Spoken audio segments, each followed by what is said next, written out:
பொறப்புறன்னு அவ்வளோ சூப்பராக இருக்கும் வத்தல். அது தண்ணி தனியாக இல்லை பொறப்புறன்னு எனக்கே பள்ளிக்கு கிடையாது. எனக்கே பொறப்புறன்னு நல்லா தான் இருக்குது. ஹாய் ஃப்ரெண்ட்ஸ், வெல்கம் டு தனா தமிழ். நீங்கள் நம்ம சேனலில் என்ன பார்க்க போகிறோம்னா, வெயில் காலம் ஆரம்பிச்சு நம்ம இப்போ வத்தல் வடகம் நேற்று கத்திரிக்காய் கொத்தரங்காய்லாம் அழிச்சு போட்டிருக்கேன். இன்றைக்கி என்ன செய்யறோம்னா கூழ் வடகம் தான் புளிய வரோம். ஃபஸ்ட்டு நம்ம புளிஞ்சு விடுவோம்ல, அந்த வடகம் புளிஞ்சிடலாம்.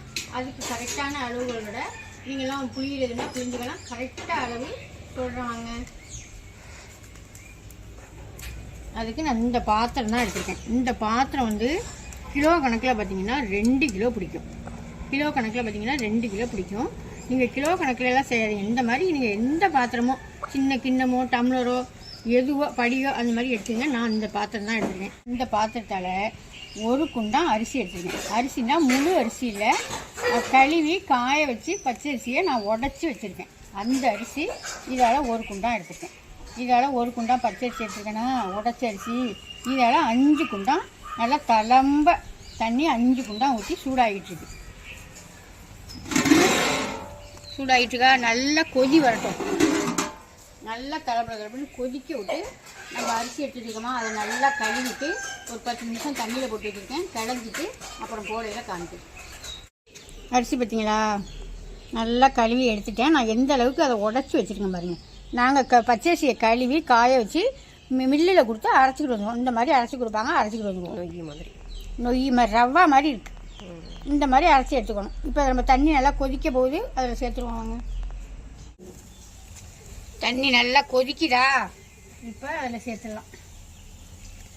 நான் கூடே காய்ச்சிடுவேன். காய்ச்சையில் நான் உங்களுக்கு காமிக்கணுமேனு சரி பொருள் உறிஞ்சி இப்போ செய்வோம்னு செய்கிறேன்.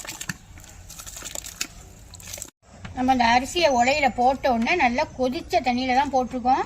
இந்த மாதிரி கையோட கிளறி கொடுத்துடணும். ஏன்னா இல்லைன்னா அப்படியே போய் உக்காந்து போயிடும், கட்டி முட்டியமாக போயிடும் கூழ். இந்த மாதிரி நல்லா கிளறி கொடுத்துடணும். நல்லா தண்ணி மறுபடியும் அரிசி போட்டு கொதி வர வரையுமே கிளறிக்கிட்டு தான் இருக்கணும். விட்டு கிளறிக்கிட்டு இருங்க.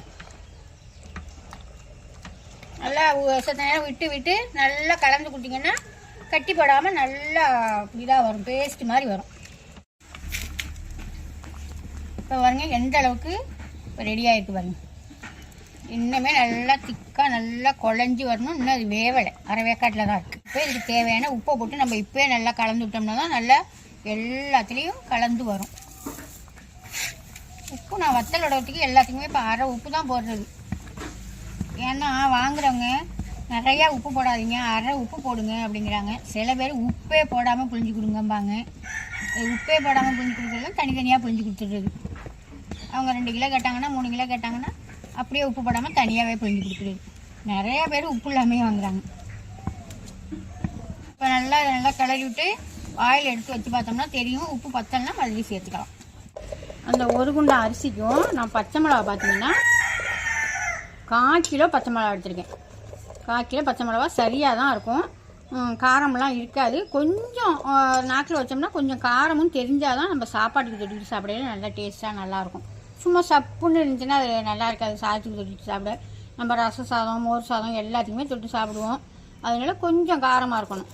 அதனால் நான் வந்து 1/4 கிலோ பச்சை மிளகா எடுத்துருக்கேன். இதை இப்போ நல்லா கழுவிட்டு பேஸ்ட்டாக அரைச்சி எடுத்துகிட்டு வந்துடலாம்.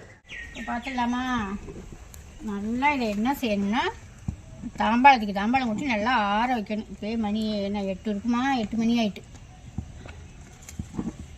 இது என்ன சொன்னால் நம்ம தண்ணி கொதி வந்தோன்னா அரிசி போட்டு ஒரு கொதி வந்தோன்னா நல்லா திடுன்னு எரிச்சிடக்கூடாது. திடுன்னு எரிச்சிட்டோம்னா அடி பிடிக்கும். அந்த காந்தல் நாத்தம் வந்துச்சுன்னா வடமும் வீணாக போயிடும். அதனால் சிம்மில் வச்சு எரிப்போம்ல, அந்த மாதிரி மெதுவாக எரிக்கணும். அதனால தான் அந்த கூழ் வடமும் இந்த கஞ்சி காய்ச்சினோம்னா லேட்டாகிடும். அவ்வளோதாங்க. இப்போ இது நல்லாவே வெந்துருச்சு. நம்ம சாதம் பதம் பார்க்குறது மாதிரி எடுத்து உடச்சி பார்த்தீங்கன்னா தெரியும். நல்லா மை மாதிரி இருந்துச்சுன்னா நம்ம எடுத்துக்க வேண்டியதான். இப்போ இதுக்கு ஜாமான் சேர்த்துடலாமா. பச்சை மிளகா அரைச்சி வச்சுக்கடா, அந்த பச்சை மிளகா சேர்த்துருவோம். ஜீரகம் ஒரு 50 ஜீரகம் சேர்த்துக்கலாம். இது ஜீரகம் தான் அந்த வாசத்தை கொடுக்குறதெல்லாம். அவ்வளோதான். நல்லா கலந்து விட்டு தாம்பாளம் ஆற வச்சு வத்தலை புளிஞ்சி எடுத்துக்க வேண்டியதுதான். வத்தல் வந்து இன்றைக்கி புளிஞ்சோம்னா இன்றைக்கி சாயந்தரமே இதை எடுத்துடணும். இல்லைன்னா நாளைக்கு காலையில் தண்ணியை தெளித்து எடுத்து காய வச்சிடணும். வத்தல் ஒண்டி ஒரு 3 நாள் காய்ச்சல் தான், 3 நாளைக்கு காய வைக்கணும். அவ்வளோதாங்க. அப்புறம் என்ன செய்வாங்கன்னா, சில பேர் புழுங்கரிசியை ஊற வச்சு அரைச்சி அந்த மாதிரியும் காய்ச்சுவாங்க. இது நம்ம சாப்பிட்றதுக்கும் நல்லா டேஸ்ட்டாக நல்லா இருக்கும்.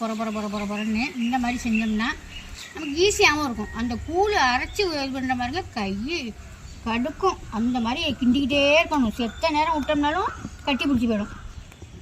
இது உங்களுக்கு ஈஸியாகவும் இருக்கும். கொஞ்சம் கிண்டணும் தான் இது, ஆனால் அந்த அளவுக்கு கிண்ட முடியாது. அரைச்சி காய்ச்சல் கூழ் மாதிரி இல்லாமல் இது கொஞ்சம் ஈஸியாக இருக்கும். இதே மாதிரி நீங்களும் நல்லா கரெக்டான அளவுகளோட சொல்லியிருக்கேன். வேணுங்கிற நீங்கள் செஞ்சு வச்சுக்கலாம். கோடை காலம் தான் வந்துடுச்சு, செய்ய முடியாத நீங்கள் நம்மள்கிட்ட வாங்கிக்கலாம். இது என்ன அவ்வளோதாங்க. கூழ் காய்ச்சி நல்லா தாம்பாளத்தில் கொட்டி இந்த மாதிரி தாம்பாளத்தில் வச்சோம்னா நல்லா ஆறும். நம்ம கவரில் பிடிச்சி புளியையில் சுத்தமாக சூடு இருக்கக்கூடாது. அதனால கம்ப்ளீட்டாக ஆற வச்சுக்குவேன். எப்படி பார்த்தீங்களா, நம்ம புளிஞ்சோம்னா கரெக்டாக இருக்கும். இது நல்லா ஆறினோம்னா கரெக்டாக இருக்கும். நம்ம அள்ளி ஈஸியாக புளியும். அவ்வளோதாங்க. நல்லா இந்த பக்கம் நீட்டல் வத்தல் புளிஞ்சு இன்றைக்கி இந்த வத்தல் புளிஞ்சிட்டேன்னா இது போதும். நாளைக்கு வந்து ஜவ்வரிசி வத்தலோ இல்லை கிள்ளி வத்தலோ 3 வத்தலையும் 3 நாளைக்கு புளிஞ்சிடுவேன், போட்டு எடுத்துடுவேன். அப்புறமா ரெகுலராக புளிகிறது தான். போட்டோம்லங்க வடவும் அதில் இப்போ லைட்டாக இன்றைக்கி மறுநாள் காலையில் எடுத்து லைட்டாக தண்ணி தெளிச்சுட்டு இந்த மாதிரி எடுத்தோம்னா நல்லா சடையாக வரும். எப்படி கொடியாக வருதா, இந்த மாதிரி எடுத்துக்க வேண்டியதாங்க. இந்த பாருங்க எடுத்து வச்சுருக்கேன் பாருங்க. இந்த மாதிரியே இப்போ எல்லாத்தையும் எடுத்து நம்ம என்ன செய்யணும்னா, இப்போ ஈரத்தையோடய வேணாலும் சின்ன பீஸாக நமக்கு தேவையான பீஸாக அப்படியே அருவாமனையில் வச்சு நான் கட் பண்ணிவிடுவேன். இல்லை காய விட்டு வேணாலும் நீங்கள் உடச்சி வச்சுக்கலாம். அவ்வளோதாங்க. இப்போ எல்லாத்தையும் எடுத்துக்கொண்டு வெயிலில் போட்டுருவோமா. நீட்டு வச்சல் போட்டோம்லாங்க, அது நல்லா காஞ்சிடுச்சு. இப்போ கொஞ்சமாக போட்டு பொரிச்சு பார்த்துடலாமா. எண்ணெய் ஊற்றிருக்கேன். எண்ணெய் ஊற்றி எண்ணெயை நல்லா சூடு பண்ணிக்கணும். எண்ணெயும் கொஞ்சம் நல்லா வத்தல் முடிஞ்ச அளவுக்கு எண்ணெயும் கொஞ்சம் ஊற்றிக்கணும். எல்லா வத்தலுமே இப்போ நம்ம ரெடி பண்ணிக்கிட்டு இருக்கோம். அதனால் யாருக்கு வேணுமோ மேலே நம்பருக்கு வாட்ஸ்அப் பண்ணி ஒரு வாரம் டைம் கொடுத்து தான் சொல்லிட்டு இருக்கோம். ஆமா, இன்னைக்கு காசு போட்டு நாளைக்கு கேக்குறாங்க கொரியர் போட்டுட்டீங்களான்னு. அந்த மாதிரிலாம் கொடுக்க முடியாது. ஏன்னா இப்பதான் நம்ம வத்தல் போடவும் ஸ்டார்ட் பண்ணியிருக்கோம். அதனால நிறைய பேர் கேட்டுக்கிட்டே இருக்காங்க. அதனால கொஞ்சம் கொஞ்சமா போட போட்டுட்டே இருக்கும். ஸ்டாக்கே கிடையாது. அதனால போடுறதுனால கொஞ்சம் லேட்டா தான் ஆகும். ஒரு வாரம் சென்று வாங்கிக்கோங்க. இப்போ எண்ணெய் நல்லா காஞ்சிச்சு, வத்தலை பொரிச்சிடலாமா.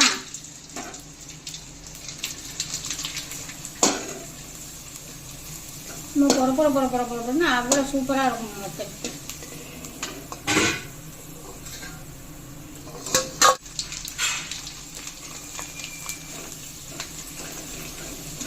உங்களுக்கு பார்க்கவே தெரியும் அழுத்தமாக இருக்குமா, நல்லா பொறப்புறன்னு இருக்குமான்னு. இப்போ சாப்பிட்டு பார்த்துடலாமா எப்படி இருக்குன்னு. அது தண்ணி என்ன இல்லை பொறப்புறன்னு. எனக்கே பள்ளிக்கூடம் கிடையாது, எனக்கே பொறப்புறன்னு நல்லா தான் இருக்குது. அவ்வளோதாங்க. இந்த வத்தல் நீங்கள் போடுறீங்க, நான் கரெக்டான அளவு, தண்ணி அளவு, அரிசி அளவு எல்லாமே கரெக்டாக சொல்லியிருக்கேன். நீங்கள் போடுறீங்க அந்த மாதிரி போட்டுக்கோங்க. போட முடியாதீங்க நம்மள்ட்ட மேலே நம்பருக்கு வாட்ஸ்அப் பண்ணி எல்லா வத்தல் வடவுமே வாங்கிக்கலாம். அப்புறம் மசாலா ஐட்டமும் நல்லா மசாலா ஐட்டம் இருக்குது, மாவு ஐட்டம் அனைத்துமே இருக்குது. எது வேணுமோ நீங்கள் வாட்ஸ்அப் பண்ணி வாங்கிக்கோங்க. பாய்.